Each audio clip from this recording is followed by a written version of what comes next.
Hi dudes, Climax 4 explain here. Before we launch, subscribe now because spoilers ahead. Today I will demonstrate to you a 2022 Russian sci-fi and thriller film called Project Gemini. The movie starts with a news report indicating the Earth's ecosystem is being destroyed by an anonymous deadly virus. Several efforts from world reputable scientists have been made, but none of them were victorious. Because of that, natural disasters occurrence increases considerably and everyone foresees that Earth will be uninhabitable in a short period. Meanwhile, Dr. Stephen Ross, who is directing the Project Gemini or Earth 2.0 project, and his fellow researchers just found out an ancient extraterrestrial object named the Sphere, which they believe can be the life creator and an anonymous engine. Project Gemini's team manages to duplicate these alien objects with the same exact materials and find a new inhabitable planet, called Tess, with the machine as it allows humans to do deep space travel. Not only that, they have successfully broken down several codes to utilize the orb since it has its language and plan to create a new home for humanity with it. Stephen and his team, consisting of Leona, Peter, David, and Mayor Ryan Connell, are going to do an expedition to Tess to directly witness the planet's situation and install the sphere there. Steve's wife, Amy, attempts to prevent her husband from going away, but she is too late as the spacecraft has evacuated. While Steve and Peter are checking the engine, unexpectedly something pops out from the sphere, demonstrating that they are not alone. After traveling in space for a while, the crews ultimately are ready for the jump and commence the jump technique. However, something goes wrong during the jump and they ultimately arrive at an unknown part of the galaxy. Steve blames Peter and kicks him out of the cockpit, indicting him of not following the jump protocol, but Peter insists that he had checked everything before they jumped. They are fully entangled in the galaxy and cannot jump back since they cannot find knowledgeable landmarks and data to describe their current position. On the other side, Peter turns off the surveillance camera and decides to examine the machine alone. Few moments after, the spacecraft reports an object is moving toward and turns out it is Peter's dead body. The entire crew becomes panicked and hopeless. David believes that Peter commits suicide after he has failed the mission. After suffering, they acknowledge that there is a nearby planet, which turns out to be a much better subject for terraforming than Tess was. Steve, as the mission leader, decides that they will try to examine the planet, but Ryan and Richard disagree because it is too risky and the planet is still hazardous since it is a young planet. But their opinions don't matter as Steve is the one who makes the ultimate decision and the other crews have to comply. The docking sequence is requested and Ryan, Steve, and several crews head closer to the planet. After passing through the rough weather, the field crew organizes to land on the planet. The scene briefly jumps to a moment when Steve gives his wife beautiful jewelry made of spheres material. Despite landing safely, Richard reports that the plane is out of fuel, meaning that they can't get back into the mothership and are entangled there. They find a suitable cave and instantly prepare for taking out the sphere into the cave. Upon arrival at the cave, they begin the installation of the sphere. After that, they return to the plane. Meanwhile, Richard, who is alone in the mothership, finds out a transparent gel and coincidentally finds a recording of Peter before he was somehow expelled from the ship. That evening, he says the other crews about the recording, revealing that Peter was killed by an anonymous being, not suicide. He also discovers that the life being or so-called the Trojan horse was appearing from the sphere and is currently on the crew's plane. Ryan understands that Steve is hiding something about the sphere and urges him to tell the truth to the entire crew. The scene moves to Steve examining the sphere on Earth where he unexpectedly comes across an unidentified human being. He refuses to discuss the abnormality he found earlier and walks away. It is revealed that David's daughter passed away just before the expedition. And Steve originally suggests he withdraws his intention to join the journey, but he insists since he is the one who has the best knowledge about the project, alongside with Steve.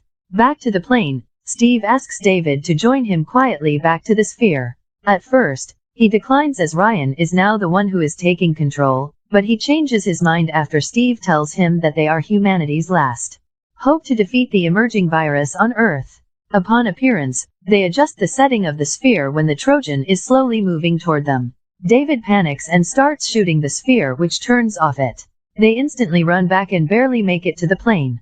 Afterward, Ryan confronts them, warns Steve that he no longer has the right to make decisions. Unexpectedly, the plane alarm is triggered, indicating that the Trojan manages to break into the plane. Leona, who is still confused about the emergency circumstance, walks through the corridor and accidentally spots the Trojan in the lab. Fortunately, she still makes it to the control room. All crew members have assembled at the control room where the Trojan cannot break in. Since the plane's main generator was broken, they lose contact with the plane and are unable to access the camera. Steve volunteers himself to connect all the electronic appliances to the backup generator to renovate the security camera and communications. After a breathtaking minute, Steve manages to restore the plane's power and gets back safely to the room after being rescued by Ryan. They plan a technique to lure the Trojan outside the plane where Steve will be the main decoy. He organizes to temporarily trap the Trojan in a chamber while the others prepare to unfasten the airlocks. After all, the airlocks are open. Leona manually publishes the Trojan, which instantly runs towards Steve, who has been waiting outside the plane near the engine nozzles. Frank tries to distract the Trojan for a while until the engine is turned, but it is too late. Steve flinches to the ship while the Trojan gets back to the cave. Fortunate for them, they manage to collect one of its tentacles. The scene jumps back again where Amy instructs Steve to walk out from the expedition mission, but he insists even after she discloses that she is pregnant. On the other side, she is also formulating a vaccine for the virus. Since then, their relationship is getting worse and Amy is reluctant to talk to him again. She throws away the bracelet and walks away. The following day, Steve evaluates the tentacle and a fragment. He finds out that they were made from the same material as the sphere while David is lying weak after being infected by the virus. He ultimately learns that the tentacle is a transporter. Ryan has lost his trust in Steve and agrees to lock him in the lab. He proceeds his experiment with the tentacle and the fragment and discovers that all this time they didn't walk in space, but they time-traveled to the past, or to be exact, wandered to 4 billion years ago. Richard then realizes that the planet in front of them is really planet Earth. Steve states that the fragment is the similar same piece like the one he gave to Amy. He also figures out that the sphere on Earth now and the one they installed are also the exact same sphere, but just at a several time. Since they cannot save people on Earth, Steve plans to tell Amy about the virus and indirectly help her to establish a vaccine. He knows that the sphere will remain at the cave until that day and also he will give the grain to her. Thus, he will write a statement for her in the fragment, warning her how to connect the sphere. He is confident that Amy will miss him, and ultimately will come back to the bracelet and find the code. Meanwhile, Ryan, who still doesn't know the fact, plans to blow up the sphere. Richard now benefits him and unlocks the lab, urging him to reach Ryan in person and explain everything. He recommends they lure the Trojan into the plane and use the bomb to destroy it. However, David unexpectedly shows up and shoots everyone. He has lost his mind, stating that no one has to suffer since no one was being created. Steve manages to shoot him and force him away. After that, Steve generates the bomb and lures the Trojan into the plane with a flare. The beast completes, ultimately revealing itself, and gets Steve cornered, but he still somehow manages to escape. He is then engaged by David, who is impaled by the Trojan. He ultimately flees from the plane just before the bomb explodes and blows up the entire plane. Steve becomes the only survivor, but he only has 1 hour since his oxygen tank was shot. In the middle of the storm, he instantly walks back to the cave and reactivates the sphere. Meanwhile, on present Earth, Amy, who finds the bracelet with the code written on it, instantly runs to the sphere and successfully generates the sphere. The sphere allows her to make contact with Steve, who informs her of the equation and the components needed to make the vaccine.